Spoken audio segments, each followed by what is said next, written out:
Hello and welcome to Mapping Sustainable Solutions with me, Kevin Thatcher. In this week's session, which is our last one where we will be looking just purely at statistical analysis of data, we're going to look at methods for comparing multiple variables. Up until now, we've really concerned ourselves with comparing one variable against another, either looking for similarity between two sets of data or for correlation between data. So today we're going to look at how we can analyse multiple variables together.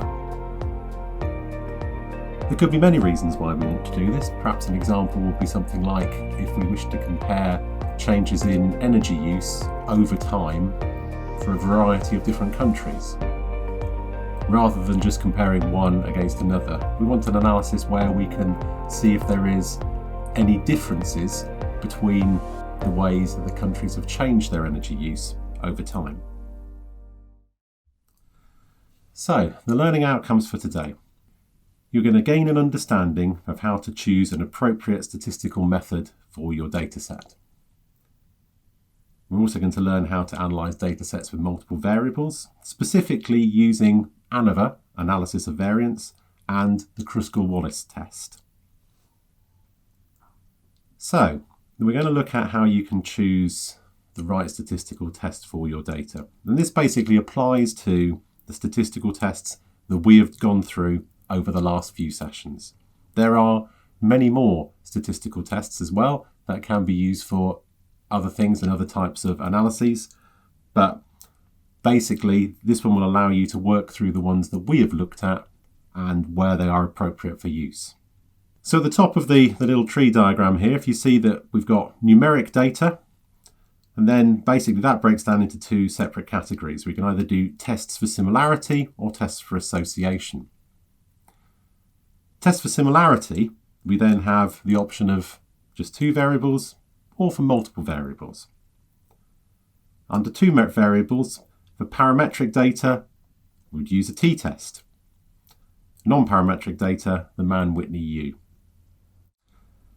Multiple variables for parametric, we use the ANOVA test, and non-parametric Kruskal-Wallis. Both of those are the ones we're looking at today. Tests for association, for parametric data we'd use Pearson's correlation, and then possibly linear regression as well. And for non-parametric data, we'd use Spearman's rank correlation.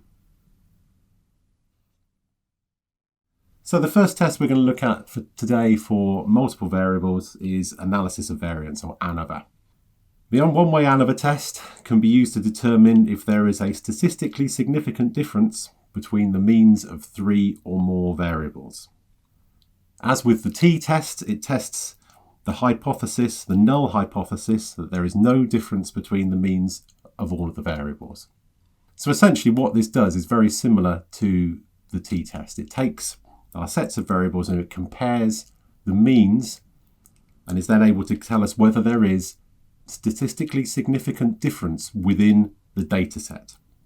However, it doesn't tell us where that difference lies. So if we have, say, 7 variables that we're testing using ANOVA, yes, ANOVA will tell us that there is a difference, but it will not tell us which one of the variables or which ones of the variables account for that difference. If we want to then determine that, you have to go on and use some further statistical techniques. Now, ANOVA calculates what's called the F statistic, and you've got the equation for the calculation of F there. Or to simplify it, F is equal to the mean sum of the squares of the variance for each of the groups, and then the mean sum of the squares of variance within the groups. And basically it's this measure of variance that then allows us to actually do our analysis, which we can then take an F value from, and that's then compared against a table of critical values, same as we've seen with a number of other tests, for the F distribution. And from that we're then able to work out whether the F value is lower than the critical value for the 0.05 level, so the 5% level, And that will tell us whether then our value is showing that there is statistically significant difference within our data. Kruskal-Wallis similarly will take a set of data with multiple variables and will compare them for us. So that makes it sort of similar to ANOVA in the way that it works, but similar to Mann-Whitney, it uses ranked data.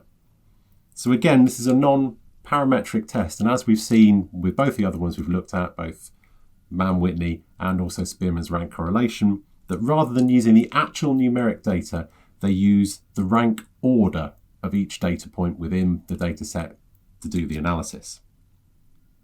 Now in this case, Kruskal-Wallis tests that the null hypothesis that the mean ranks of the data sets are the same.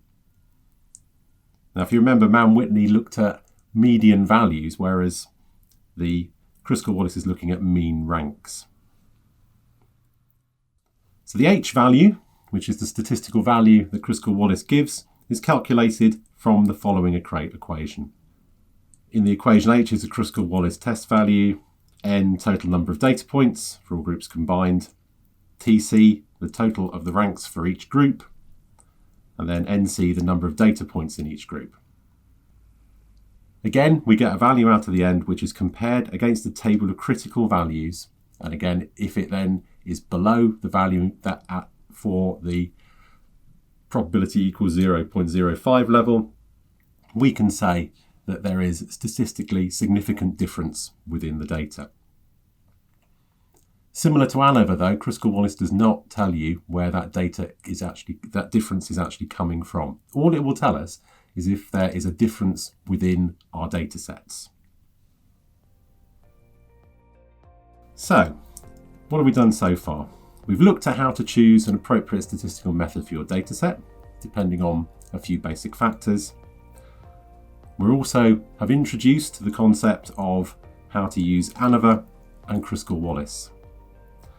Now what we need to move on to is actually looking at how you do that analysis using JASP.